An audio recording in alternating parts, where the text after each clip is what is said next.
So the finals are underway, our last session of the racing here this afternoon, and taking a look at final number one, the first to go and come out of turn one down there. Of course, all these being B finals, that's the ones we run with first of all.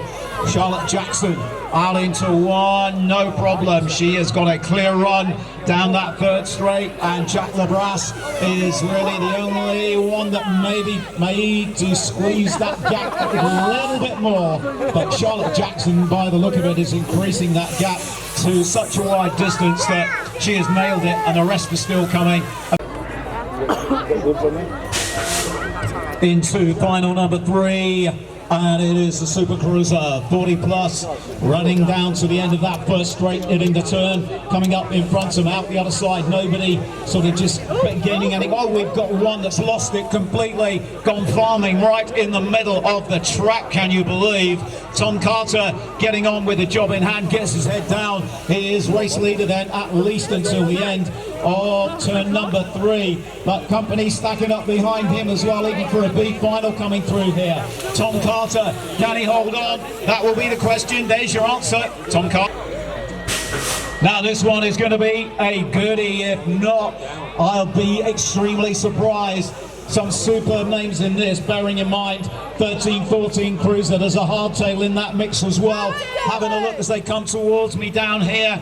Look at the pressure being piled on Jamie Hargreaves. Out in one for the moment, but Elliot Brook again, like he's done in the motos, is really piling the pressure on, chasing him down, in and out of burn number three, straight away four.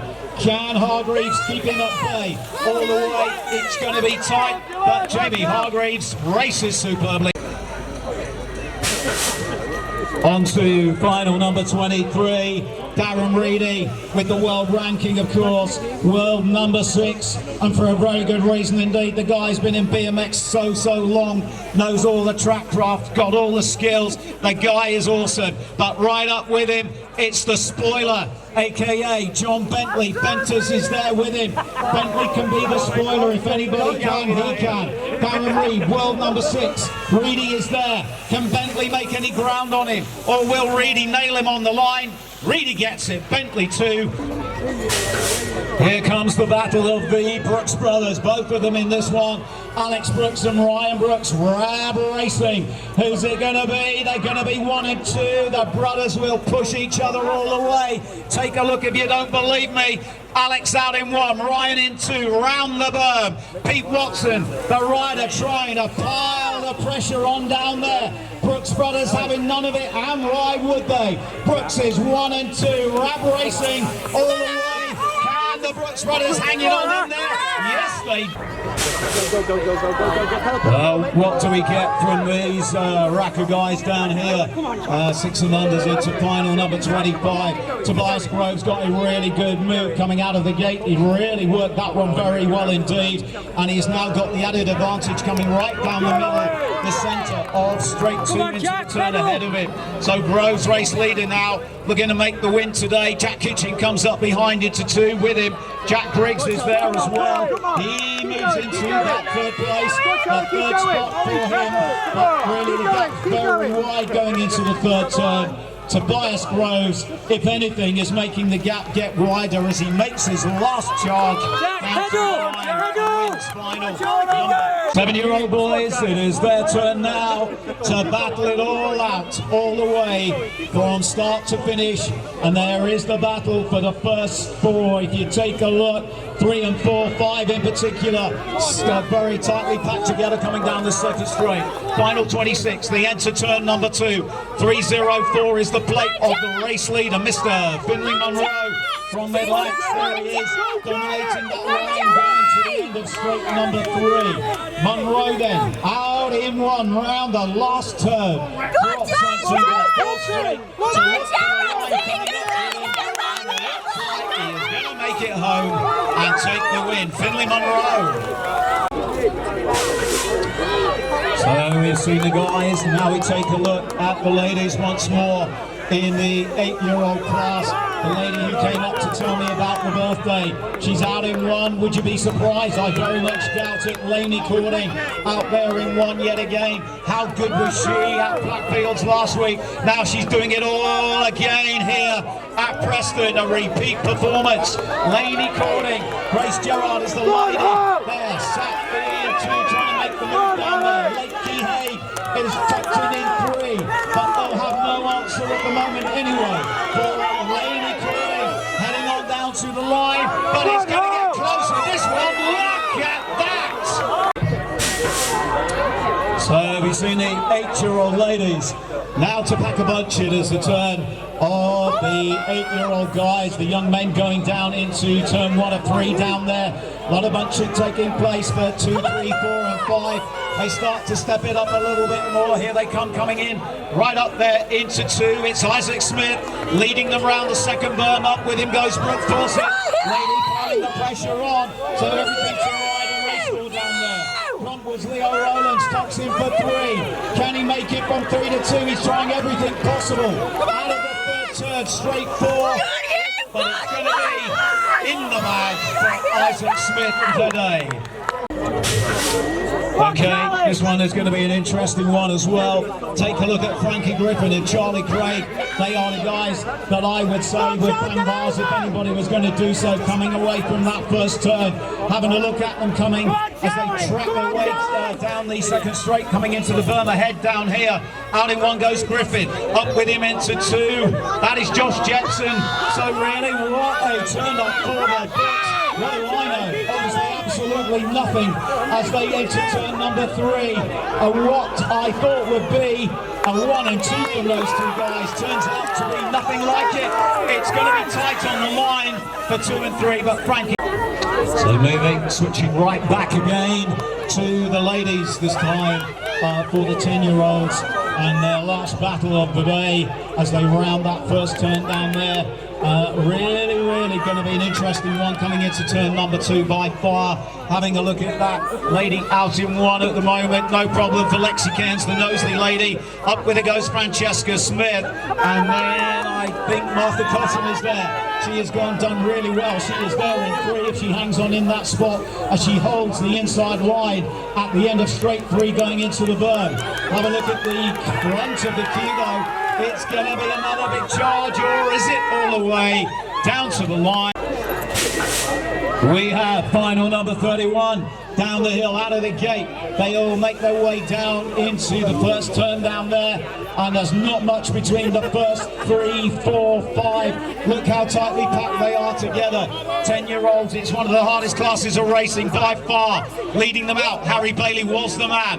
Up with him goes James Cottrell. So let's take a look at this one. Will James Cottrell find something extra? Can he pull it out of the bag? Will it be enough? No, he's got moves made of him as well down there. Cotty's got work to do as well to hold on for that too. Final number 32, right up in the west, and some superb racing about to develop coming through there. You've got a world ranking rider in World 6, Ruby Moores. Ruby is just got stuck a little way back at the moment. The door's left wide open. That is Alex Dunkley, Northeast BMX. He's just got the edge over Freddie Entwistle. Entwistle trying to pull it in down that third straight. So Dunkley and Entwistle will be the ones to bang it all together. Coming down that fourth straight. Entwistle trying to make the move. Riders are there now in BMX racing that are all female. The class has got bigger and bigger and bigger, and I'm sure it's going to get even bigger still with what's gone on this week, obviously on the television, in the newspapers and everything else. Right at final 33 then, and looking at Alexis McCartney, this is going to be the one for her. 3 wins out of 3 in the motos. This will be, if she gets to final, and why wouldn't she, this will be 4 out of 4 today. A job well done indeed. So riding for the Titans, she comes down to the line, and it looks like it's in the bag for Alexis McCartney today. Well done.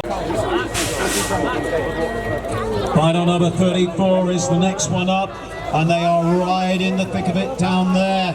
And again, they'll have to put some power down, start making the breakaway point as they drop onto the second straight. It's not over yet though, because this is a tight turn coming up in front of them. Dylan McKenna out in one ahead of Mr. Lucas Seeley. Seeley is gaining ground on him by the look of it though as they go down there. Caden Doan is in that three. Is he three or is he four? I think he's just sort of slipped back one place. Down to the line they come, but today for the 12s anyway. So we've gone 1 year only as we go through the age groups, and I'm sure you've heard me say it many times before, it doesn't sound a lot, but it makes a big difference in terms of speed, stamina, risk-taking, the whole kit and caboodle. Elliot Brook, 41 on the plate, is the man. First out, round the turn he goes. Thomas Doran, CGR's rider. He is sat there at the moment. Brilliant rider indeed, but will he have an answer for the man in front of him, Elliot Brook? By the look of it, I'm not sure if it's going to happen. Doran's gaining ground, but it isn't enough. So Jimmy Criddle, JC, can he make it really happen? He really knows this track like the back of his proverbial hand, but he's got a sort of pressure building behind him. Look at this, JC's just got the edge in and out of berm number 2, but they were so close out of there. They nearly wiped each other out coming in and out of berm number 2. JC storming his way round. Can he keep it together? Here comes the run for the line. We'll just knock it full in, that's all. So the battles, they just keep on coming, and the attack just keeps on going down there as they go to that first turn. And look how closely packed in they all are, especially for 3, 4 and 5. 15s, here we go again, rock and roll round the berm. Jay Taylor just having the edge, leading them down to the end of the third straight, coming into the last turn on the track. Taylor's still there, he is out in front. Has he got it? Yes, he has. This is close, here comes Curtis. Oh! The racing, you've got to agree with me today, just like last week, and pretty much every regional has been absolutely awesome. Some superb stuff, and what a great advert for bicycle motocross indeed. And here comes another great advert in the shame of Harvey Fawcett. Fawcett just steers his way round berm number 2, just like it wasn't there, down into the third and final berm. Looking at the back marker as well, there goes Mr. Ollie Hubbard, but it's at the other end of the queue. Look at the man over the line. Now this is one you cannot take your eyes off, believe me, do not take your eyes off it. It is the 40+ Bex class down there, and anything can happen when you throw John Bentley into the mix.